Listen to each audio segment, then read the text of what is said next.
This is more solving of rational expression equations. All right, this one has a variable in the denominator, and so that causes a little bit of an issue. This is the easiest problem in here. So the common denominator, yes, is 5, but it's also x. So because I have an x here, so my common denominator is 5x.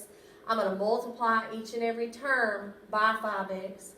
So 5 goes into 5x one time, and I have an x left.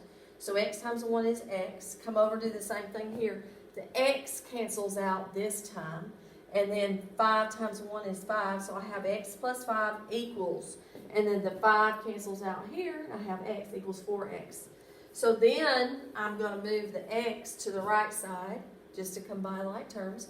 That gives me 3x equals 5, and then I divide by 3 on both sides, and that gives me x is equal to 5/3. All right, this one, you will look at your numbers first, between 3 and 5 and 15. Your common denominator is 15. And then because I have an x, I've got to put that in here. So it's 15x. So when I take 3x and I divide it into 15x, the x's cancel. 3 goes into 15 5 times.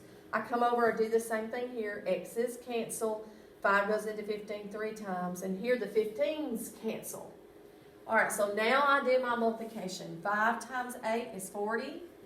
Negative 3 times 2 is negative 6. And then x times 7 is 7x. And 40 minus 6 is 34. And then I divide by 7. So 34 over 7. All right. This one, the denominator has to be factored. Now, we've already done the unit on finding a common denominator when adding and subtracting rational expressions. And so we're going to do the same thing here. I've got x minus 3 in this denominator. And this one is 3 times x minus 3. These two fractions have x minus 3 in common, so that's part of my common denominator, the x minus 3, but I also have the 3, so I've got to bring it down. So I'm going to take this, each fraction, and set it next to the 3 in parentheses, x minus 3. So I've got that, then I'm going to multiply by each and every term, as you see. Okay. Now, this is going to totally clear out. I'm going to have x left. In this fraction, x minus 3 clears out, but the 3 stays. So negative 3 times 1 is negative 3. And then here, 2 times 3 is 6. So this is 6 times x minus 3, which would be 6x minus 18. You have to distribute to both of those. Okay? So now I combine like terms. I'm going to move this x this way. I'm going to move the 3 this way. All right? And okay. I move the x over here. That gives me 5x. Then I'm going to move I'm going to move the 18 this way. That gives me 15, and that gives me 3. I need to check and make sure that when I have a variable in the denominator, that even though I get the answer, is it truly the answer? If I come up here and I put 3 into this denominator, 3 minus 3 is 0, and that gives me 1 over 0. There is no such a thing.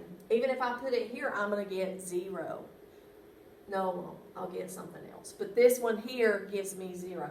If I put 3 in, yeah, I do. If I put 3 in here, 3 minus 3 is 0. 3 times 0 is 0. Again, I got a denominator of 0. And you cannot do that. There is no such a thing. So this one, even though I get an answer, it is no solution. So you have to check and verify your answers. Let's look at these. If I put in 34 over 7, 3 times 34 over 7 is not going to give me 0. This is not going to be 0. And if I put the answer that I got here, 5/3, that's not going to give me 0 either. So you just have to check your answers and be sure. Now this one is the most difficult one, the most difficult problem. We have to come over here and we have to factor this. It just so happens that when I factor and I put in my little x method over here, I've got 14 and negative 9. Factors of 14 that add to be 9 are 7 and 2, and they both need to be negative for them to add to be negative 9, but multiply to be positive 14. All right, so now my denominator is x minus 7, x minus 2. It's both of those. So I'm going to take that and I'm going to write it next to each and every term. So I've got this written next to the first term, plus I have this again, the common denominator, written next to the second term, and as you see, I write too big. So it's equal to the third term, which is right here. Now we're going to do our cancellation. I end up canceling this, and 1 times x minus 2 is x minus 2. That's what we have here. And then I end up canceling this part, and x squared minus 7x is right here. And then with the third part, all of this cancels, and I have it equal to 5. So what I have is I have x squared, when I put like terms together, x squared minus 6x minus 2 equals 5. And then if I pull the 5 over here, that gives me x squared minus 6x minus 7 equals 0. And then because it's an x squared, because it has x squared, it's a trinomial, I do the x method again, and I see if I can factor. I have negative 7 here, negative 6 here. Factors of 7 that subtract to be 6 are 7 and 1, of which the negative 7 is the larger one. So negative 7 plus 1 is negative 6, but also multiplies to be negative 7. So my factors are x minus 7, x plus 1 equals 0. I do both of these. This is going to give me 7. This is going to give me negative 1. Now, I have to check them out and see if I'm going to get 0 in the denominator. If I put 7 in the denominator here, 7 minus 7 gives me 0. So right away, the 7 does not work. If I put 1 in, was it 1 or negative 1? Negative 1. If I put negative 1 in, negative 1 minus 7, that's not 0. Negative 1 minus 2 is not 0. If I put negative 1 in here, that will end up not being 0 either. So the only answer that works is negative 1. 7 is extraneous and does not work. Thank you.